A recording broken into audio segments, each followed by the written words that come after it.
confidence in his own ability to be a head coach. He's gonna I thought he was gonna be like a Wade Phillips or a Buddy Ryan. You're just a coordinator. Right. Yeah. But, right, we can talk a little bit, about is it John DeFilippo? John DeFilippo, yeah. DeFilippo, of the coordinator for the Vikings. There is the Lincoln Riley of Oklahoma. I think we touch on like kind of some of those candidates just because here's what I think. In terms of like doing the like for the podcast, like this is a seminal moment in the team's history. Yeah. It's never happened before.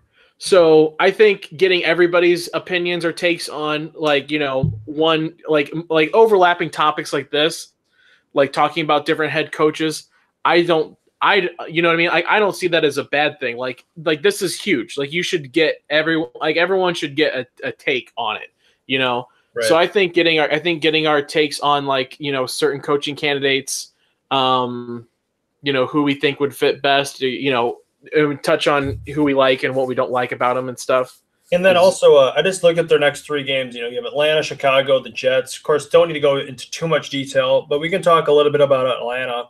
Yeah. And about just the future of the rest of the season, because I could totally see them just losing the rest of the year.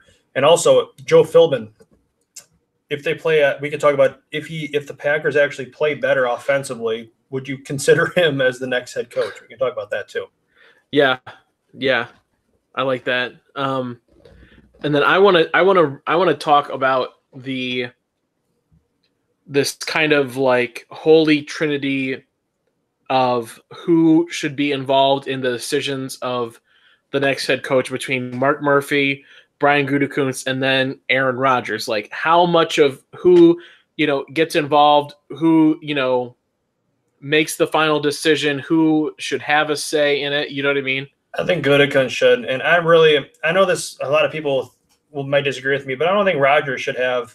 I mean, he should have a little bit, but come on. I mean, if people are already complaining about his ego being too big, and having to make these huge decisions, I mean, he should have some say.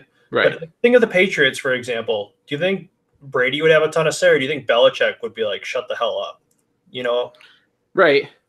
That's true. But I mean, that also they've got that dynamic kind of established. Like Mike McCarthy could never tell Aaron Rodgers to shut the hell up. Like that dynamic is so messed up. I agree. Like they need somebody that can create that dynamic. And one guy who I really want to talk about is Bruce Arians, because I would love Bruce Arians to come to be the coach. We could talk about him, because I know you're talking about Cleveland, but that was before the Packers situation.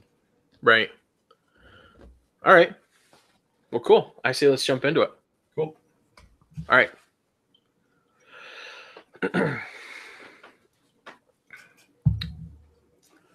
Welcome in, everybody, to another edition of the Pack a Day podcast. Thank you for tuning in today.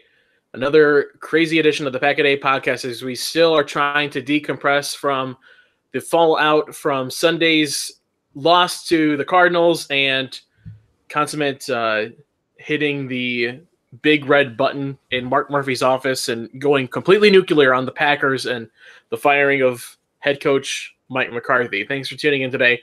My name is Dan Koenig. My partner in crime, as always, Chris Schimmel, joining me today. Chris, I don't know. I guess the if you want to call it the fortunate position, but at least I got the first bite with Jake Turner on Monday's post-game podcast to take our first shots at the news of Mike McCarthy being fired. So I've gotten a lot of my take on it. But your opinions, your takes when you're sitting there, first give me the initial reaction. Sunday night, you're sitting there post game, and the news comes down that Mike McCarthy has been fired. What's your initial reaction to it? My first reaction was, of course, I was shocked that the Packers of all, Packers, this traditional team, would fire him midway through the season, because it reminded me of Mike Sherman when he was fired, but he still actually wrote out the rest of the year. I remember the Packers were 2-10 at one point that year. They finished 4-12, and then they waited to fire him. And so I really thought that the Packers were going to wait till the end of the year. But then after sitting back thinking it's probably a smart idea now that they have the rest of the season, they basically had a month head start to look at new coaches. But of course, I was shocked because I was in 6th grade when Mike McCarthy was hired as head coach, and it feels like almost like my entire time rooting for the Packers has been McCarthy. I was really young when Sherman was head coach, but it's just going to be a totally different experience. And at first, I was all for it. Like, yes, finally they got rid of McCarthy. But after a while, it didn't feel as good as I thought it was, because of course you think, somebody who's had experience getting let go of a job before, it's the worst feeling in the world. And, you have to thank McCarthy for everything that he's done for the Packers and what he did for the community of Green Bay. So I feel like sometimes people take a step back and look at the entire picture first. Yeah, I agree with you, especially about that. I think a lot of times we get caught up in, the idea of just the firing of the head coach as kind of a, we separate that, but then when it actually happens and you kind of think about, the actual fallout and reality of it, it's kind of a humbling experience when you think about it, especially like what you said for, myself too. I mean, hired in 2006, I was a sophomore in high school. And so, I remember the firing of Mike Sherman. And then, basically when I've actually grown up and I like what Ross said, became an intelligent football fan and really understood like what was going on in not just my game that I was watching, but like around the NFL. That was Mike McCarthy. That was the Mike McCarthy era. And we basically grew up as fans with Mike McCarthy and this Aaron Rodgers duo. And to see it end like that is kind of a humbling experience, I guess, if you want to call it that. But yeah, the right decision to be made, as you kind of mentioned, it needed to happen. It had run its course.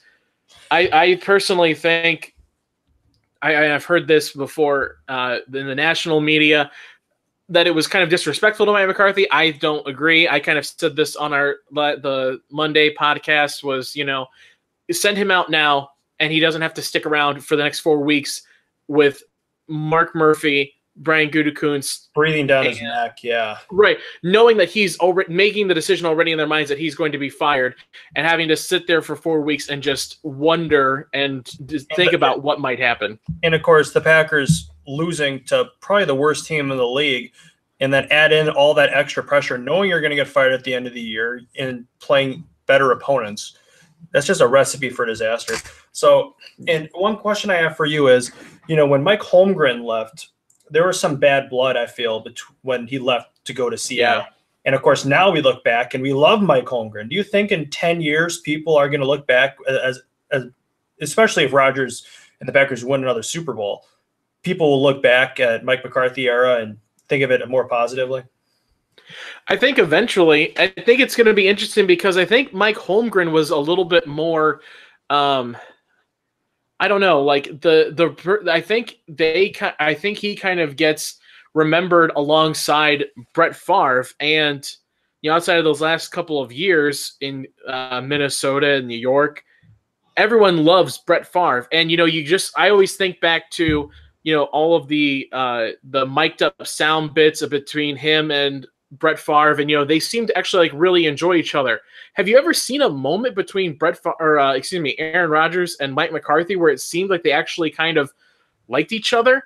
Well, that's the thing, because Favre and Rodgers, to me, they have such different personalities. Favre is the guy you want to hear mic'd up. He's like John Belushi from Animal House. He's right. The character. Rodgers is, you see him on the sidelines. He's not really rallying his teammates. He's usually just sitting down, not really doing much. So. Yeah, you don't really see McCarthy and Rodgers really talking unless it's on the field during a timeout or when they're, exchanging some words to one another. Right. So, yeah, it is a little different. And,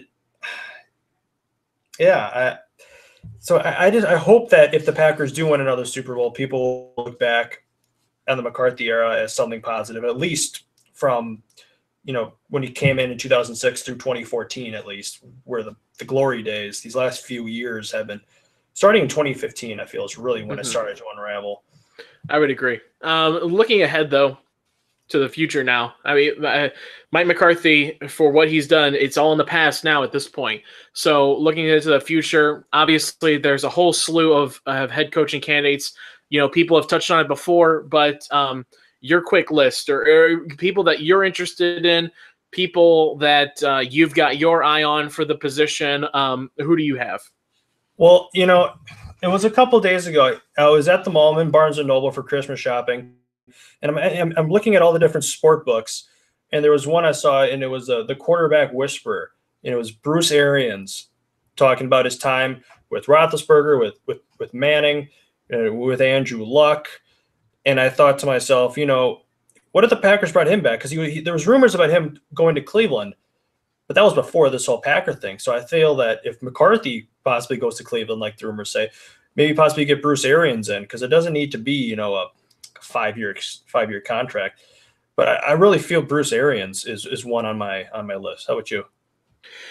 I'm not sure about Bruce Arians personally, and I relate this back to something that is familiar for me here too in Detroit when they let Jim Leland go and they transitioned into their next manager, and now for some reason the Brad Ausmus.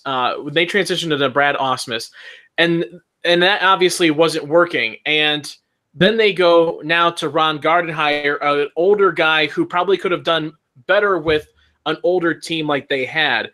And so I just wonder if maybe Bruce Arians is sort of this Ron Gardenhire, where maybe he's coming into a situation where he could have done a lot more or a lot better with a roster like they had maybe 3 or 4 years ago, when you could argue that the Ted Thompson, Mike McCarthy era was starting to crumble a little bit. And not to say that you should have made a decision back then, but I think he might have fit better with a roster back then. I don't know how he fits in now with a team full of young guys. I don't know if he has the fight or the energy to put that kind of in, which is why I sorry. To be patient, you mean? To be patient. I mean, does he really have the drive to go in and rebuild this team? Yeah, it's a long investment. Does he want to get his return right away, or is he going to have to be a couple of years? So it's really, I understand what you're saying, but at the same time, I feel the same way would be the same thing with Cleveland when he goes there too. And I know that they talked about Josh McDaniels, about him. I told you, I think before the podcast, that I don't trust the guy fully. I don't think any team do. You really need to take that with a grain of salt. And not to mention, I read an article about Rodgers, and people talk about McCarthy's, his offense is too simplistic. And some people have been saying that Rodgers likes it that way, so it's easier to improvise, so he can run, his backyard football. And so I'm wondering, if they get a guy like Josh McDaniels or Bruce Arians who say, this is the system, you run it. No more of this improvising stuff. That's literally like the last resort. Do you think Rodgers would be able to be compatible with them? Well, see, and that's the thing. You've got to find, and we'll kind of get into this when we hit our main topic about who needs to be involved in this decision, but you've got to find somebody that Aaron Rodgers is going to respect enough to listen to no. You can tell him no all you want, just like Mike McCarthy kind of did. But if he doesn't respect the decision or respect to the offense that he's running in, he's not going to, it really doesn't matter, what kind of offense they decide to run or whatever. If Aaron Rodgers goes out and does his own thing, then that's, a real issue. And that's why I look at the Chiefs offensive coordinator. I know his name has come up in the past, is Eric Bieniemy. Coaching under Andy Reid, the last two offensive coordinators for Andy Reid, Matt Nagy and Doug Peterson, who have both gone on and done extremely good things with the offenses that they've run in Chicago and Philadelphia, obviously. Yeah, Mike, that's the one thing that people have been saying, is that it's so skeptical when you take a coordinator from, like an Andy Reid or a Sean Payton, because they're not the ones calling the plays. So is it, whose offense is it really? So that's one thing people are skeptical about, but I understand, because Doug Peterson is a great example. You saw what he did last year with Philadelphia. I mean, and then Matt Nagy now in Chicago. Everyone is speaking volumes for what he's doing. And I think having the experience of who knows if this is true, but this is what I just think. He's offensive coordinator right now of one of the most explosive offenses in the league. And if you can go to Aaron Rodgers and say, look what I did with a rookie quarterback, not a rookie, but a very young quarterback like this, and these offensive weapons, let's turn you into this. I know what made Patrick Mahomes successful in Kansas City. Let's do it here, And I think Aaron Rodgers would be open to that because kind of like what you mentioned, it's more of that backyard style football. And if you put Aaron Rodgers in that kind of system, I think he flourishes when it's run correctly. Yeah. And, one thing I also wanted to ask is Joe Philbin, guy who's coming in to take over the head coaching duties. I know it's a long shot, especially given the fact that they just lost to the Cardinals, who I thought was the worst team in the league. If Philbin somehow turns this around, and let's say they win 2 of their last 4 games, do you think he should be considered or no? I don't. I really don't. What if they went out, they win the rest of the games? Even then, you wouldn't? No. For me, the next 4 games are they're basically just it's a new preseason for me, and I don't see the benefit of bringing a guy in that was clearly, I think, not helping the offense and didn't do very well at his one head coaching stint in Miami. Oh yeah, because there was a lot of hype when he was coming back to the Packers. People are thinking, awesome, he was their coordinator during that 2011 season when they won the Super Bowl. And like I said, it doesn't matter if your philosophy is the same. And that also brings up to this. Is it because McCarthy has such a grasp on the offense that Philbin didn't get his fair share of say? And do you think now that he's going to be calling the plays, this might, if they start lighting it up, because the Falcons, they're playing next week, is one of the worst defenses in the league. They're not in the top 20 in any team category on defense. Yeah, well, I mean, and that's why I'll give you the credit of it. Yeah, it is interesting to see what is going to happen the next 4 games from a standpoint of just to see, how much Joe Philbin can do with this offense. What is this going to show me? How much control he actually had over the offense. But for me personally, I just don't. He just seems like and I don't mean this to be a joke, a smaller version of Mike McCarthy. Oh yeah, I'm just gonna flat out say this. Sorry if people don't like this, but whenever I see him, I think of Mr. Mackey from South Park. Yeah. Okay. He looks like a pilgrim. He looks like a pilgrim, like somebody that would be in the background of a Thanksgiving play. He's just there. And I'm not trying to be offensive to him, but yeah, I'm not either. He seems to me he's going to be a coordinator. He's going to be the sidekick. He's not going to be the guy up front. Right. Exactly. Right. So I feel if they bring in a new head coach, I feel that they should keep him as offensive coordinator, and then the head coach can possibly go and get his own guy after a year or not. But the offensive coordinator can help him get more comfortable with the team. Well, so overall here, our big topic today, the decision obviously isn't being made by you or I or anyone else on the Pack a Day podcast, unfortunately. Yeah. The owners of the Packer stock do not get a vote. Thank God for that, actually. Yeah, can you imagine? I mean, you've been to a shareholders meeting, correctly? He voted as the next head coach.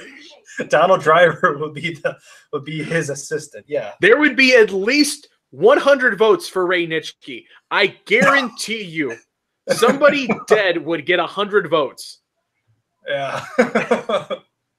But so obviously the decision is up to Mark Murphy and to a certain extent, Brian Gutekunst. That's what we really have to focus on is this dynamic between the decision makers. When he came in at the start of the season, it was revealed that Brian Gutekunst wasn't in the position of really the full GM position of being able to make coaching decisions like that. That was being left up to Mark Murphy, and that coach and the GM were both reporting to Mark Murphy, the CEO. What is your take on this, Chris? What should the split be between Mark Murphy and Brian Gutekunst? If you're on Shark Tank, how much equity should each of these two have in the future stock of the Packers? Well, let me just ask you this one question because I'm not 100% sure. When in 2005 or 2006, when Mike McCarthy was hired, did Ted Thompson have 100% say? Did he have full control? Because that's what I'm trying to almost compare it to, you know? Right. I honestly I don't know, but I would assume Ted Thompson probably has that control because Ted Thompson theoretically had the power to fire and hire Mike McCarthy as the head coach, because that was kind of that striking difference between Ted Thompson and Brian Gutekunst was that Brian was reporting to Mark. Right. So for that, I like Brian Gutekunst because so far I liked what he's done with the team so far in his first year. And people were skeptical even going into this year, the whole triumvirate of him, McCarthy, and Gutekunst, people not really even being sure what each role specifically was. So that's what I just felt like it's going to cause problems in the future. So I feel hopefully this whole situation kind of settles things out. But I really hope that Gutekunst has a much more of a say than when people have been talking about. That's just my opinion. How about you? I would agree. I hope that he gets the say in it. I don't know. And here's something I read today over on Acme Packing Company. Put out a piece about this, and I really like the idea of this, and it made me kind of think. So Brian Gutekunst coming into what will be his second season, and really kind of his first real off season as the general manager.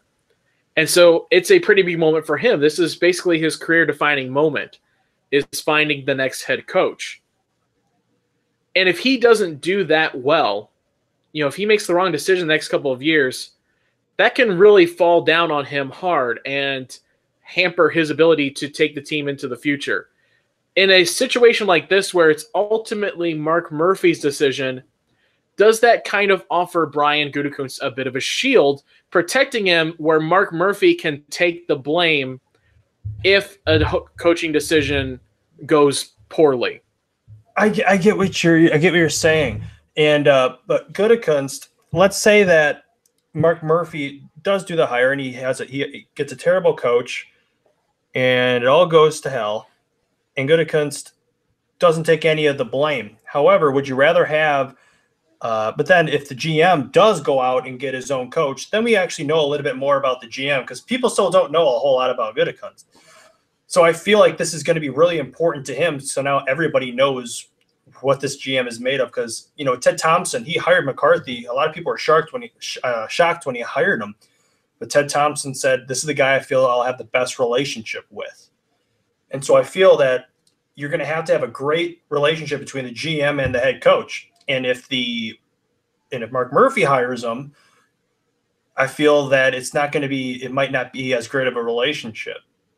I feel like the GM should have much more of a say, because the GM and the coach are supposed to be linked at the hip. That's just. I would agree in a typical situation where the GM is in that position of hiring and firing. Right. But now you've got them basically as co-workers, where their success is basically they're linked, but in a sort of in a different way. If you catch my drift, you know what I mean? Like, yeah, that's why this is all confusing. They can be successful and also kind of struggle independently of each other, which I think gives them a little bit more of leeway if there's some growing pains that come along the way, which inevitably probably will happen. Yeah, but just running right off the top of your head, though, whose judgment are you more confident with, Mark Murphy or Gutekunst? Well, see, that's the question too. Is how many decisions have we seen Brian Gutekunst make so far? Exactly. He's made a couple of trades at the deadline. He's had one draft. So exactly, and at the same time, so you don't know that much about Gutekunst. Yeah. At the same time, Mark Murphy, I feel like he should have gotten rid of Ted Thompson couple of years ago. That's just my opinion. So I'm thinking Mark Murphy was too hesitant to get rid of Thompson. Some said McCarthy should have been gone a couple of years ago. Seems like Murphy is just a little too hesitant to pull the trigger sometimes. So some people could say, so you don't know a whole lot about Gutekunst, and overall, I think Murphy's been too hesitant. So that's why this is such a difficult situation. Which is another reason why I'm glad that they probably got rid of McCarthy, so they got a month head start to get going on this. Yeah. So another reason why I'm happy about that. Yeah, I agree. Because now, yeah, like you said, you've got the head start over everybody to start making calls and whatnot. The third part of this is Aaron Rodgers. He fits in this somewhere. How much? And they said that, he'll be. They were kind of vague about how much involvement he would have in it, but how much say does he get from you, Chris? How much say does Aaron Rodgers have in the new head coach position? Oh, that's what's so difficult, because of course you compare it to others. Like, how much did Peyton Manning have when it came to when they Colts hired Tony Dungy? All that stuff. So it's very very difficult to think about that. Or 49ers, when Bill Walsh retired, did Joe Montana have a huge say in the next coach? And of course, it's going to be if you're going to go with an offensive-minded coach, I feel Rodgers does need to have some say, because of course he's probably going to be playing another 6-7 years. So he does have some say, of course, but I don't think, of course, he's going to have final decision making. So, what do you think? Yeah, I don't think there's any way that they give him a final say on this. But I mean, you did just make him the highest paid offensive player in the history of the league. They're going to have at least some say. They might, pass off, what's your opinion on this? What's your opinion on that? And then that's it. They're right. not gonna say, like, would you rather have him? I feel like Aaron Rodgers gets used more as a tiebreaker, almost. If you're between two people, let's get Aaron's opinion. Who does he feel more comfortable with? So kind of like talk to them. Let's have him sit down. You know what I mean? This is, of course, a Green Bay Packer football sport politics. So kind of like in the Senate, if it's 50-50, the vice president gets a tie-breaking vote. Yeah. I think something like that. But if it's Murphy and Gutekunst 50-50, Rodgers gets the breaking vote.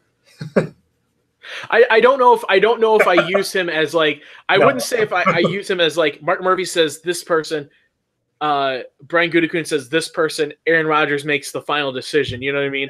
Yeah, there's no way a quarterback can have that. Right. If Mark Murphy and Brian are stuck on two people together that they don't know which one they would choose, I think using Aaron Rodgers' opinion on that would be a nice tiebreaker to have.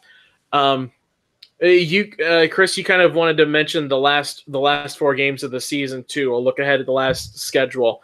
We're obviously looking to see what Joe Philbin can do with this offense. I think too. I want to see what some of these other rookies and players that are kind of still trying to work themselves into the team, especially on defense, can do. But your take on the last 4 games here, Chris? Wins, losses. Where does it all end up? This has to be, throughout my life, has to be the hardest Packer team to scout opponents, because if you looked at the last couple of games, this Cardinals game was supposed to be the easiest one of them all. Right. People thought this is a guaranteed win. The Cardinals were near the bottom of the league in almost every statistical category on both sides of the ball. And now you're thinking, well, look at the Falcons. They have an absolute terrible defense. They're in the top 20 in 0 categories. But at the same time, neither were the Cardinals. So it's like, what are you going to get? That's why these last 4 games are going to be so hard to make game predictions. And I know this is hard to say. I'm not being a pessimist, being a realist. And I can totally see the Packers absolutely flopping and losing every game the rest of the year. Kind of reminds me of the Cleveland Browns in 1995 when the owner told them we're moving to Baltimore. Mm-hmm. And that killed the team's hopes, and they lost every game the rest of the year. I could see that possibly happening to this Packer team. Do you? For sure. I think the best chance of them winning is this week against Atlanta. Same. When you get maybe a dead cat bounce kind of game against the Falcons. You know, And the Jets, and in 3 games, you have the Jets. The Jets suck, but guess what? It's away. Packers can't win away from Lambeau this year. So no game's a given, no matter how bad. I mean, if you lose to the Cardinals this year, nothing's a given. Right, exactly. Absolutely nothing will surprise me the rest of. They could tie the next 4 games, and I wouldn't be surprised in the slightest that it would happen. Chris, final thoughts. How about your favorite? Do you have a favorite Mike McCarthy memory before we sign off? Is there a moment that sticks out to you? Favorite Mike McCarthy memory? Of course, 2 of them come to my mind that I really like. One, of course, is when he held a Lombardi Trophy after winning the Super Bowl in Dallas. And then my second one's going to be kind of a surprise. It's after the Packers lost to the Patriots in 2010, when Packers were with Matt Flynn, Rodgers was out with a concussion, and they gave the Patriots a run for their money, and they lost 31-27. At the end of the game, during the press conference, McCarthy said, "We're nobody's underdog." And I love that. I thought, that's my coach, a guy like that who takes crap from nobody. We're nobody's underdog. And that was like when I was proud that McCarthy was the head coach of the Packers. So that's up there for me. I would agree. I was going to say the exact same thing. That's my all-time favorite Mike McCarthy moment, because there's definitely been a couple times in heated arguments about this team or whatever that I have shouted, "We're nobody's damn underdog." Like, you know what I mean? Like that was for me, that was on par with Mike Sherman chasing down Warren Sapp after the game. That was his Warren Sapp moment. Yeah. The only difference is Mike McCarthy ended up backing that up with a Super Bowl that year. Yeah, exactly. All right. Well, make sure that you follow us as we go on the rest of the straight. It's going to be a fun, fun, but it's going to be an interesting next 4 games, an off season. So make sure you stick with us here on Pack a Day Podcast. Make sure you subscribe, rate, and review the podcast wherever you follow us. You can find us pretty much anywhere: Cheesehead TV, iTunes, Spotify, Stitcher, everywhere you possibly can. Make sure that you follow us on Twitter as well, at Pack a Day Podcast, and both of us as well on the social medias. I am DK all the way on Twitter. Chris, you are at Chris Schimmel, correct? Yep. Yeah, sorry. At Chris Schimmel. And so, like I said, make sure that you listen to us the rest of the week, as obviously still games to talk about as we head into the Atlanta game this week. For my partner, Chris Schimmel, I am Dan Koenig, signing off from the Pack a Day Podcast, finishing off with a Go Pack Go, and then also we're nobody's underdog. Go Pack Go, nobody's underdog. Nice. And I just have one question for you. Do you read the Milwaukee Journal-Sentinel at all? A little bit. Did you see the article? Tom Silverstein's new head coach will not give Aaron Rodgers instant success. Yeah. And I read that. I'm thinking, no, duh. Right. Like it. No, duh. What, you expect him to win this? It's like when McCarthy was hired as head coach. The Packers were 4-12, in 2005. The next season, they started the year 4-8 and then finished 8-8. So it's like, as long as you're better than the previous year, I feel like that's a success for the next head coach. Literally, no head coach, I feel, has really just like shown up and they instantly won the Super Bowl. So of course, and I also feel this Packer team is talented. I'm not going to say it's a good roster, but it's talented, and that's what coaching is all about. I really feel that they're close. These last 5 losses they've been tied in the third quarter in all 5.